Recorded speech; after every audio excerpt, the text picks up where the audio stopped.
Como vimos anteriormente, los elementos más importantes de una situación favorecedora es contar con mucho leverage para condicionar la conducta de la contraparte hacia un resultado específico y tener buenas batas para poder soportar en caso de que no haya trato.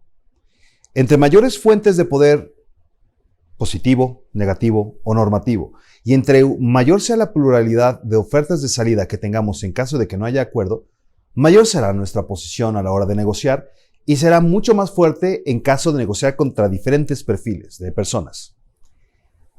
Para aprender a defenderte contra leverage, lo primero que debemos de recordar es que no hay una sola gran técnica cuya efectividad sea totalmente patentada para defenderte del poder de la contraparte. Pero la idea general es tratar de balancear el poder. Es decir, que si tú tienes mucho leverage positivo y la contraparte tiene mucho leverage negativo, si tú obtienes más leverage normativo, la balanza tenderá a tu favor. Y si la contraparte, además de tener mucho leverage, tiene muy buenas BATNAs, la balanza volverá a tener un equilibrio. El punto es tratar de conjugar la mayor cantidad de elementos necesarios para defenderte de esta situación. Ahora vamos a hablar de técnicas para defenderte de leverage en particular. Lo primero que debes de recordar es que el tiempo afecta todos los tipos de leverage.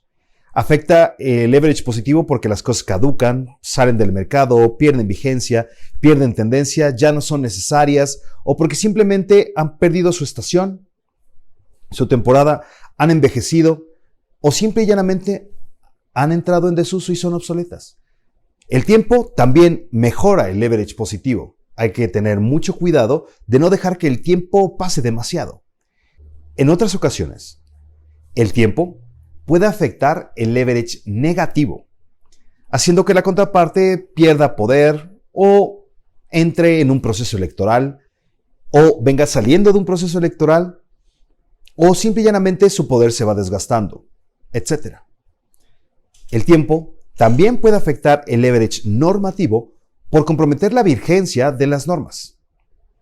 Recuerda, a la hora de defenderte contra el leverage, el principio esencial es tratar de buscar un equilibrio y predecir el factor del tiempo. La defensa contra el leverage puede organizarse también en 3 bloques. Defensa contra el leverage positivo comienza por predecir el factor del tiempo.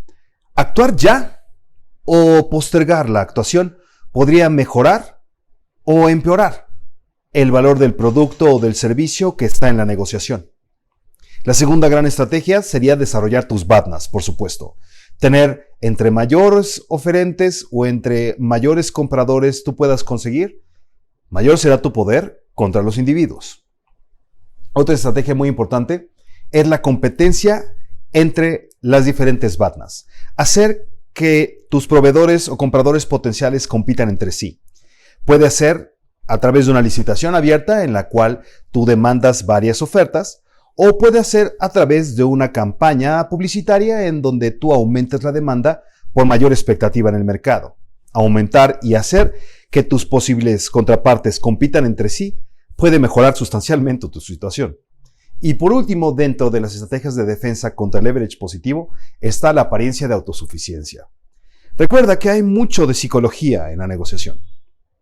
Hacerle pensar a la contraparte que no estás muy impresionado por los términos o por su calidad, o que tu satisfacción es relativa, o que a lo mejor ya tu necesidad ya fue cubierta, no lo necesitas tanto, podrías irte en cualquier momento, no te gusta tanto, no ha impactado tanto en ti.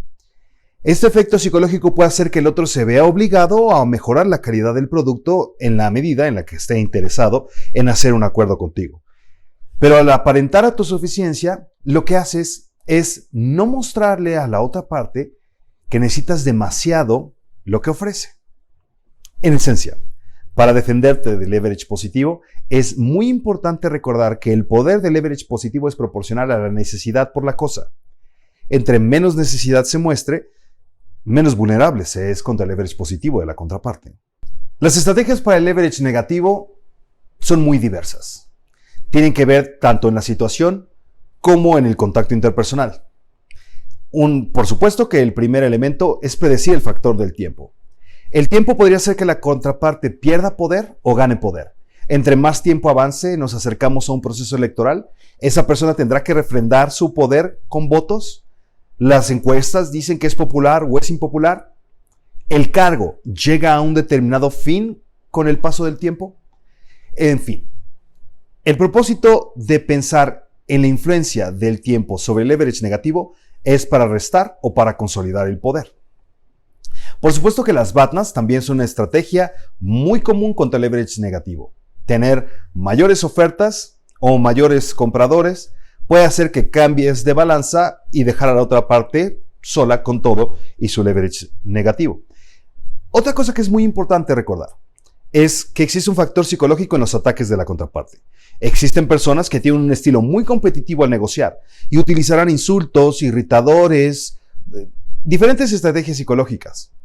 Lo más importante y uno de los elementos más comunes en todos los libros de negociación es no reaccionar ante ataques. La reacción emocional ante un ataque lo activa, lo justifica y lo hace real. En la medida en que tú reacciones a un ataque emocional, más poder le das a la contraparte. Por el contrario, en caso de no reaccionar en lo más mínimo, le resta cobertura, atención mediática y poder al otro. La siguiente estrategia para defenderse del leverage negativo es la renuncia inmediata. Es decir, tener el potencial de hacerle saber a tu contraparte que te retiras de la interacción en cualquier momento que esto convenga a tus intereses. Esta estrategia le hizo famosa a Jeff Sessions, el director del Departamento de Justicia, quien hizo famoso la tendencia de tener una carta de renuncia firmada en el saco cada vez que tenía que negociar con Donald Trump. Esta estrategia es particularmente importante, la renuncia inmediata, la amenaza inminente de que en cualquier momento tú romperías la negociación, es clásica para manejar contrapartes agresivas o muy competitivas. Otra estrategia para defenderte del leverage negativo es adelantarte a los actos del contrario y autoinfligirte el daño que te amenaza. Es decir, si tú puedes medir qué es lo que el otro podría hacer en caso de que la negociación no se dé, cuál podría ser el peor daño que te podría causar y hacerte ese daño o mover los elementos necesarios para que no pueda hacerte ese daño. El autoinfligirte el daño amenazado le resta poder tanto a esa parte como a cualquier otra que podría utilizar ese daño potencial. Así que esto es una estrategia muy popular. Adelantarse al otro y autoinfligirse ese daño. La más famosa de estas manifestaciones es una estrategia militar llamada tierra quemada o tierra rostizada, en inglés Scorched Earth, y se ha aplicado en diferentes batallas y en diferentes guerras y consiste en quemar los graneros, quemar los puentes, quemar las ciudades, matar a los animales y migrar con todos los elementos de valor hacia otros poblados más distantes. Esto le resta incentivos a las fuerzas dominantes para seguir el saqueo, porque no tienen elementos necesarios para recuperar la riqueza invertida por el costo de la guerra. La tierra rostizada ha sido una estrategia utilizada por muchos generales con la finalidad de desincentivar a las fuerzas invasoras, adelantándose a lo que podrían hacer el peor daño que te podrían causar.